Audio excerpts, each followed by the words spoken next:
今天来跟小伙伴分享一款基于我们的微软接口开发的文字转语音工具，同时呢，它也是一款微软听书神器啊！它不单单它依赖于我们的微软强大的语音合成引擎，它几乎呢可以把一切的文本转为这个语音，而且呢也可以手动设置语音的语速、语调和情感，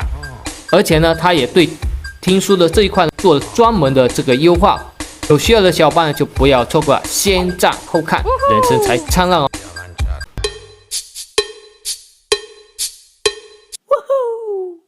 软件呢无需安装，下载后呢双击就可以使用了。但是值得注意的，由于是用这个异语言编写的，杀毒软件呢可能会爆毒，介意的小伙伴呢就不要使用了，不介意的话呢就可以忽略使用就可以了。软件内呢是没有内置的书源的，我们可以手动导入这个 TXT 格式的这个小说或者各种的自媒体文档。导入呢也是十分简单，我们只需点击右下角打开文档，选择包含的小说的 TXT 文本或者文案导入就可以了。上传之后，我们可以根据文本内容选择这个语言或者这个语言风格。在语言方面呢，它支持我们的汉语、英语、法语等等，还有多种的这个语种。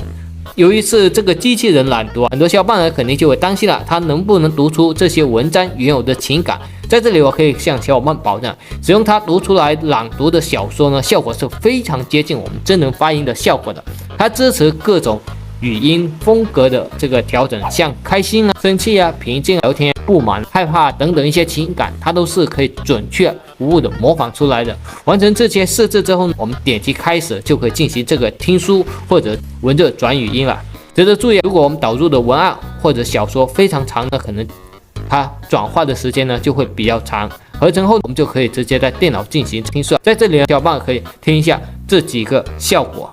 轻轻的我走了，正如我轻轻的来，我轻轻的招手，作别西天的云彩。随着离目的地越来越近，车窗外的景象也开始变得与刚来的景象越发的不一样。无论是默认的语言风格，还是严肃的这个风格，它的发音啊、停顿啊、情感和我们真人相比呢，基本上没有任何的差异。而且呢，它的语言风格和情感呢，大家也可以根据小说的内容自行的调节和设置。好了，有需要的小伙伴就可以在网上自行搜索这款软件，搜索不到的话，可以看一下视频下方的这个简介区，或者在评论区留言分享。